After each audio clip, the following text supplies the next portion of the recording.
तीक्ष्ण बुद्धि मोरी ना पानी जोड़ी कहो को सकल भूल नाशक प्रभु सतगुरु परम कृपाल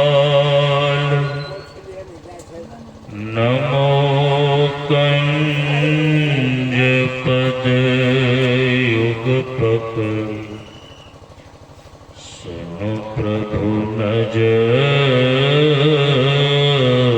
निहार।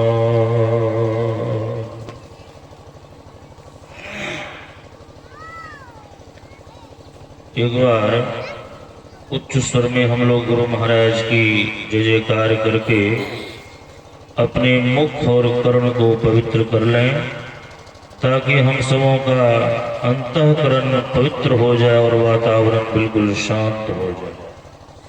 बोली श्री सद्गुरु। देखिए, एक बार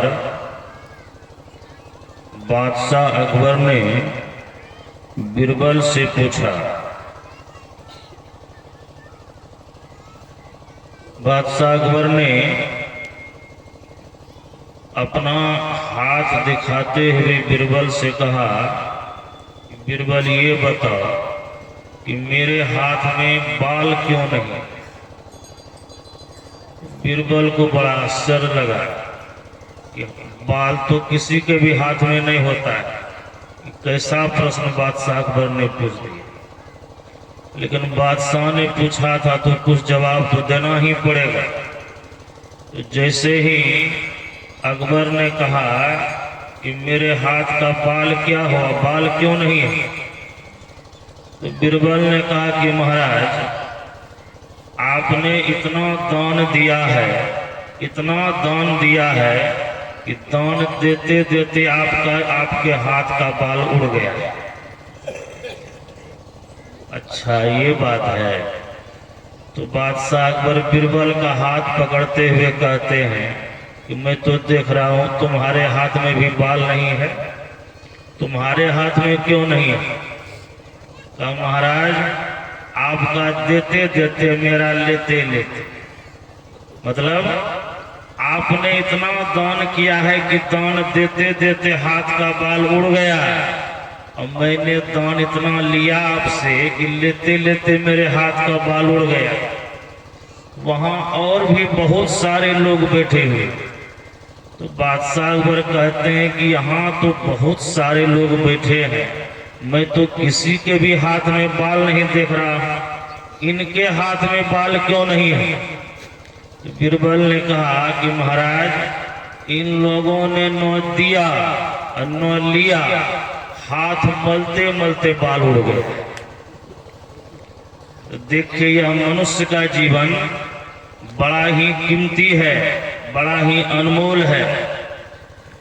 जब भी संत भगवंत महापुरुष का नाम लेने के लिए कहा जाए, जय जयकार करने के लिए कहा जाए, तो पूरे उत्साह के साथ जय जयकार करना चाहिए, कंजूसी नहीं करना चाहिए।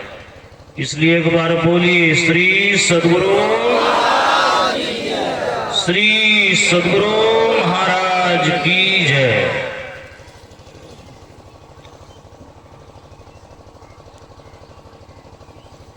परमाराध्य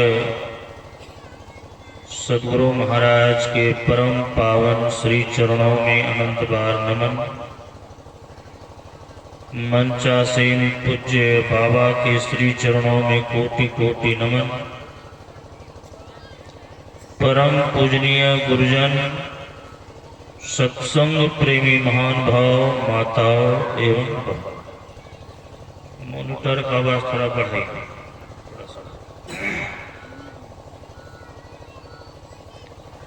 अभी हम लोग योग के बारे में सुन रहे थे। योग हो जाना यानी परमात्मा से मिलन हो जाना।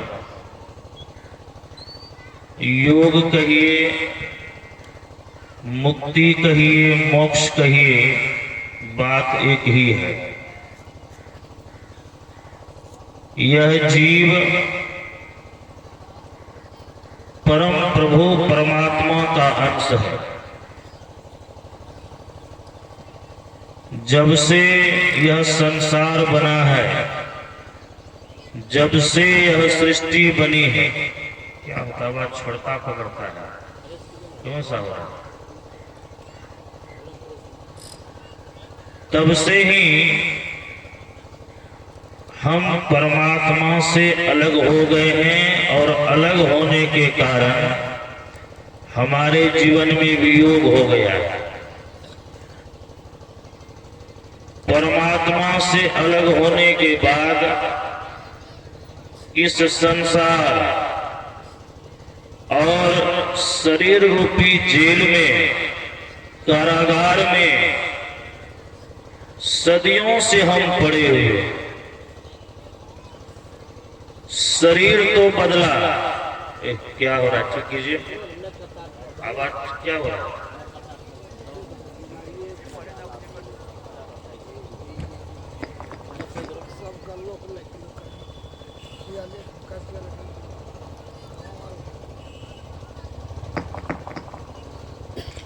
श्री सद्गुरु महाराज की जय।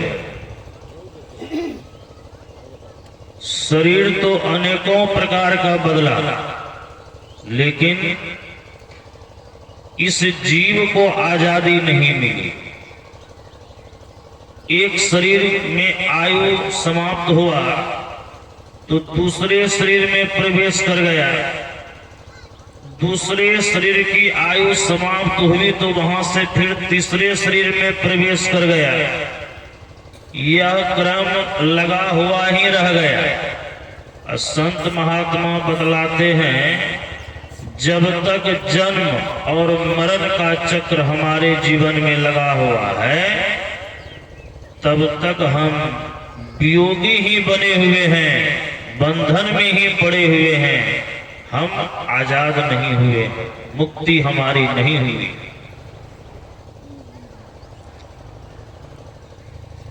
हर एक शरीरों में वर्षों वर्ष रहते रहते इस जीव को आसक्ति हो जाती। हम लोग देखते हैं सूअर को कीचड़ में लोटता है, विष्ठा खाता है, लेकिन सूअर का जो शरीर है, यह जीव सूअर के शरीर में गया तो सूअर के भी शरीर से जीव को आसक्ति हो जाती। इस संसार में हर शरीरों को लोग खा जाते हैं। एक गाय को, भैंस को, एक सिंह को, बाघ को, चीते को इस बात का ज्ञान होता है कि हमारा भोजन क्या है। गाय भैंस को आप घास भूसा दीजिए, अनाज दे दीजिए, वह तो खा लेती है, लेकिन गाय भैंस के आगे में यदि मछली मांस को परोस दीजिए तो क्या वह कभी खाएगी? अरे मछली मांस तो बहुत दूर की बात हो गई। जिस बर्तन में मछली को धो दिया जाता है और वह पानी भी यदि गाय भैंस के सामने रख दीजिए, उसको भी वह नहीं पीती, क्योंकि गाय भैंस को मालूम है ये हमारा भोजन नहीं है। सिंह, बाघ, चीता, जो भी कट्टर मांसाहारी होता है, 10 दिन, 15 दिन, 20 दिन तक भूखा क्यों नहीं रहना पड़े, कभी आप बाघ सिंह को घास भूसा अनाज खाते हुए नहीं देखे। वह जब भी खाएगा तो मांस ही खाएगा, क्योंकि उसको पता है कि हम मांसाहारी हैं। वह जब भी खाएगा तो मांस ही खाएगा। सब अपने अपने नियम में कट्टर है, लेकिन यह मनुष्य जिसको देव दुर्लभ शरीर कहा गया है, इसके आगे में दाल भात सब्जी रख दीजिए, यह भी खा ले। पुआ पकवान मेवा मिष्ठान काजू किशमिश छोहड़ा मुनक्का अखरोट रख दीजिए, यह भी खा लेगा। और मांस मछली अंडा शराब रख दीजिए, इसको भी खा पी करके एक कर देता है, किसी को नहीं छोड़ता। मनुष्य को विवेकशील प्राणी कहा गया। कैसा विवेक हमारे अंदर है, यही विवेक। जिस मनुष्य को इस बात का भी ज्ञान नहीं है कि हमारा भोजन क्या है, कैसा भोजन करने से ईश्वर की भक्ति करने में हम आपका मन लगेगा, इस बात का भी पता नहीं है, उस मनुष्य से ईश्वर की भक्ति कैसे होगी। जब तक भक्ति में पूर्ण सफलता नहीं प्राप्त कर लेते हैं, तब तक हमारे जीवन में मुक्ति कैसे मिलेगी। मैंने अपने नजरों से देखा है, किसी किसी को कैंसर हो जाता है, टीबी हो जाता है, अल्सर हो जाता है। अपने उत्तरी बिहार में कोई भी बीमार पड़ता है, गांव भर के डॉक्टर से जब देखता है कि इलाज ठीक से नहीं होने वाला है, तो कहाँ चलो पूर्णिया लेके चलो। पूर्णिया के लाइन बाजार में डॉक्टर ही डॉक्टर भरा हुआ। जिसको जैसा बीमारी है उस डॉक्टर के पास में जाते हैं, जो जिसका स्पेशलिस्ट है उसके पास में जाते हैं, डॉक्टर भर्ती कर लेते है। लाइलाज बीमारी, बचने का चांस नहीं है, लेकिन डॉक्टर कभी नहीं कहता है इसको घर ले जाइए, काहे यहाँ फालतू पैसा खर्च कीजिएगा। डॉक्टर भर्ती कर लेता है, काहे उसको तो पैसा कमाना, रोगी मरे कि बचे उसको क्या मतलब, भर्ती कर लेता है। डॉक्टर जब जान जाता है कि बचने वाला नहीं है, फिर भी रोगी के जो परिजन हैं उसको ढाढ़स दिलाने के लिए कोई न कोई दवाई देते हैं। और जो बीमारी है, जो रोगी है, उसको खाता भी है पीता भी है, लेकिन जब देख लेता है कि अब ये बचने वाला नहीं है, तो जो लाइलाज बीमारी है, तो क्या करते हैं, उसके परिजन छोड़ छाड़ के कितने चले भी जाते हैं। जो कैंसर हो गया, अब तो ये 2-3 साल से कोरोना देख रहे, सब कुछ भूल गया आदमी, सारा संबंध खत्म हो जाता है, सबको अपने अपने जान का डर हो जाता है, भाग गए। हॉस्पिटल में भर्ती है, रोगी लाइलाज बीमारी होने के कारण मर जाता है। क्या होता है, कोई इसको छूना नहीं चाहता, जिसको छुएगा उसको लगता है कहीं हमको भी बीमारी नहीं हो जाए। वो रोगी को क्या करता है, न कोई डॉक्टर छूता है न कंपाउंडर छूता है, घर वाला भी छूना नहीं चाहता, तो क्या करता है, आदमी फिट रहता है। कप्तान पुला है पूर्णिया में, वहां पर डोम सब आता है, जो मछली फंसाता है वो आता है और उस लाश को लेकर के चला जाता है। नदी किनारे में जहां मछली फंसाता है, ऊपर से देखने में लगता है कि कुछ रखा हुआ, लेकिन मैंने पता लगाया नीचे में उसी मुर्दे को फंसा करके ढक दिया जाता है पन्ना। अब कैंसर है, टीबी है, अल्सर है, कोरोना है, क्या है, फंसा दिया उसको। जहां मुर्दा गया उसको तो खाने के लिए मछली तो दौड़ेगी, सारी मछली दौड़ती है, सब बीमारी को मछली अपने पेट में घुसा लेती है। इसको कैंसर है कि टीबी है कि दमा है कि अल्सर है, मछली खा ली। अब मछली पकड़ने वाला क्या करता है, यदि थोड़ा है तो जाल, अब बड़ा है तो महाजाल फेंकता है। और जब जाल के माध्यम से मछली को फंसाया जाता है, एक एक कुंटल 1.5 कुंटल मछली एक बार में फंसता है। निकाला, मछली को देख करके तो मछली वाले का मन गदगद हो जाता है, आज मोटा माल आएगा। सब मछली को मार्केट में भेज दिया जाता है। जिसको कैंसर था, टीबी था, अल्सर था, दमा था, छूना नहीं चाहते थे, उस बीमारी को मछली खा गई और वही मछली मार्केट में बिकने के लिए आई। उस मछली को कौन खरीदता है? वही डॉक्टर, वही इंजीनियर, वही कलेक्टर, डॉक्टर, टीचर हो, जो हो, वकील हो, जो भी हो, जो मछली खाने के प्रेमी हैं, जिस बीमारी को छूने से कतराते हैं, वही बीमारी खा करके वो मछली मार्केट में आई हो तो अपने भी मरी हुई, और उसी मछली को खरीद करके घर ले जाते हैं और खूब भूंज भूंज करके बड़े चाव से खाते हैं। क्या हुआ? ऐसे बीमारी को जो मछली खाई और उस मछली को जो खाएगा उसको बीमारी पकड़ेगा क्यों? जो बीमारी खा करके मछली पचा ली तो मछली के पेट में भी जब जाता है कोई चीज तो वह भी पचता है, उसके शरीर में भी तो खून बनता है।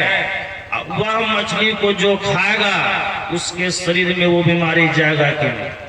इसलिए मनुष्य जो है इसको विवेकशील प्राणी कहा गया है। लेकिन ऐसा ऐसा कुसंग है, ऐसे ऐसे दुष्कर्म में रह करके गलत स्थान में रहते रहते, गलत आदमियों के चक्कर में पड़ते पड़ते, जो अच्छा इंसान है, विवेकशील प्राणी है, वह भी विवेकहीन हो करके जानवरों जैसा जिंदगी इस संसार में व्यतीत करता है और अंत में रोते पछताते हुए इस संसार से जाता है। इसलिए यह मनुष्य का जिंदगी बड़ा अनमोल है। जो जिंदगी भर मांस, मछली, अंडा, शराब का सेवन करेगा, जो जिंदगी भर गांजा भांग खाएगा पिएगा, जो जिंदगी भर शराब पिएगा, जो जिंदगी भर नाच तमाशा अश्लील दृश्यों को देखेगा या सुनेगा, तो मरने के समय में उसकी कैसी बुद्धि होगी? अभी हम लोग सुन रहे थे ना, देह त्याग के समय चित्त में जो जो भावनाएं है जीव करता है वही जन्म लेने का कारण बनता है। हमारा जिंदगी कुसंग में बीतेगा तो शरीर छूटने के समय में भी तो वही सारी बातें हमारे दिलो दिमाग में आएगी।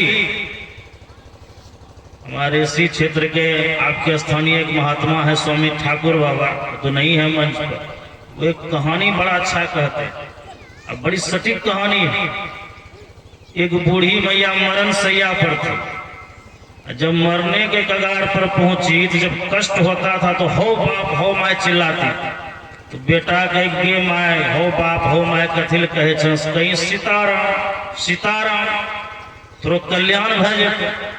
लेकिन वो कभी सत्संग भजन ध्यान करती तब न मुंह में भगवान का नाम आता। जिंदगी भर हो मैं हो बाप चिल्लाती थी तो मरने के समय में भी वही याद आता।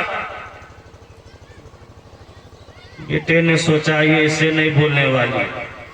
उसी गांव में एक था सीताराम नाम का एक आदमी जो घर जमाई, उसको बुला करके लाया, सामने खड़ा कर दिया और अपनी माँ से कहता है कि इसको पहचानती हो? तो बूढ़ी आंख खोल करके देखी, कहती हाँ पहचाने छी।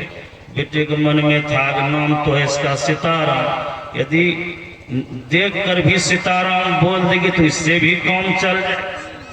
यही सोच करके बुलाया, के गई तो बूढ़ी टुक टुक देखने लगी, देखते देखते कहती तो खिखरी के दुल्हा छे, नैया बोली सीताराम, खिखरी के दुल्हा बोल के मर गई, तो मरने के समय में खिखरी याद आई, तो मरने के बाद क्या बनेगी? मनुष्य बनेगा? वो तो खिखर गिदड़ ही बनेगा, और क्या बनेगा?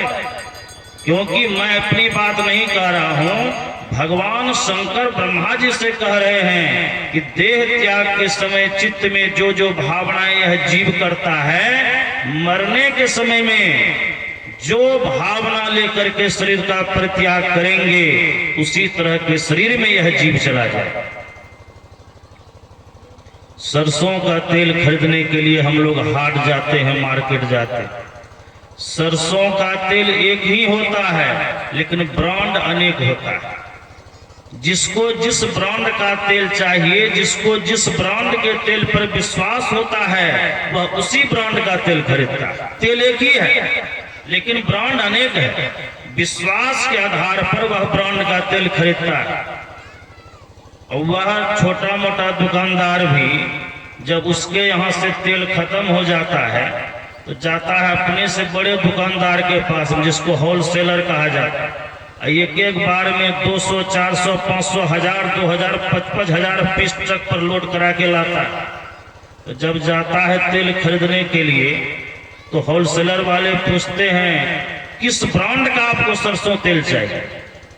तो जिस ब्रांड का ऑर्डर दिया जाता है, वह होलसेलर वाला कहता है बैठिए घंटा, आपको उसी ब्रांड का तेल देंगे। जहां गोदाम होता है, वहां होलसेलर वाला फोन करता है कि फलाने बाबू को अमुक ब्रांड का तेल चाहिए। तो जहां गोदाम होता है, वहां हजारों हजारों पीस सरसों तेल का जो टीन है वह रखा रहता है, और वहां कोई ब्रांड, कोई मार्का चिपका हुआ नहीं होता है। जिस ब्रांड का ऑर्डर हुआ, वही मार्का हर एक टीन पर चिपका दिया जाता है, और लेने वाले बाबू को दे दिया जाता है। वह खुशी खुशी लेकर के चला। तेल एक ही है, ब्रांड अनेक है। उसी तरह से शरीर अनेक है, लेकिन जीव एक ही है। हम मनुष्य के शरीर में रह करके यदि मनुष्य का कर्म करेंगे, मनुष्य के शरीर में रह करके यदि संत महात्माओं के जैसा जीवन व्यतीत करेंगे, तो इस शरीर से जब प्राण निकलेगा, भक्ति पूरी नहीं होगी तो मनुष्य का ही शरीर मिलेगा।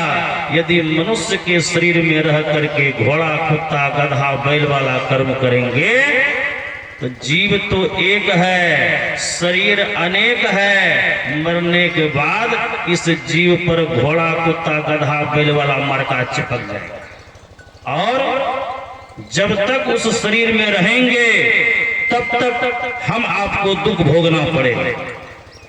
इसलिए यदि दुखों से बचना चाहते हैं, तो हम आपको संतों के शरण में आकर के बंधन से कैसे मुक्त होंगे, कैसे मोक्ष की प्राप्ति होगी, कैसे हमारे जीवन में मुक्ति प्रदान होगी, ये रहस्य, यह भेद संत महात्माओं के पास आकर के सीखिए, समझिए।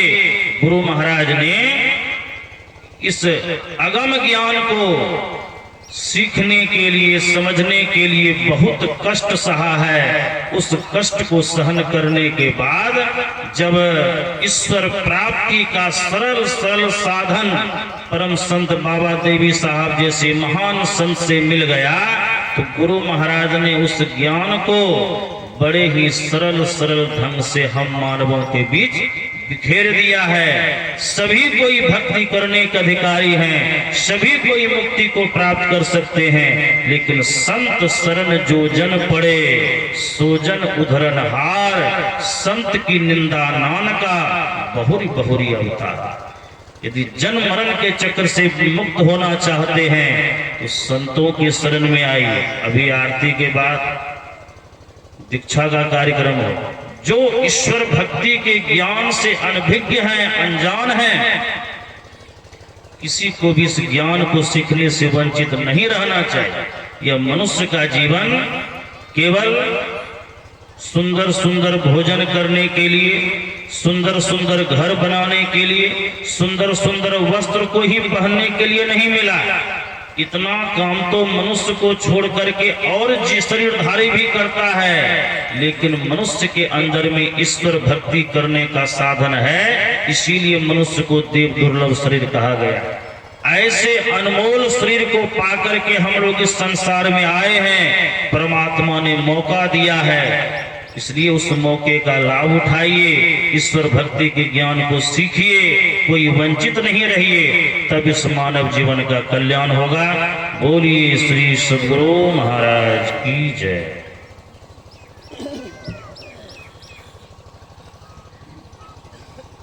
जी हाँ दिव्य सज्जनों, अभी हम सभी पज गुरु शरण सुमन बाबा के स्वर में प्रवचन को श्रवण कर रहे थे।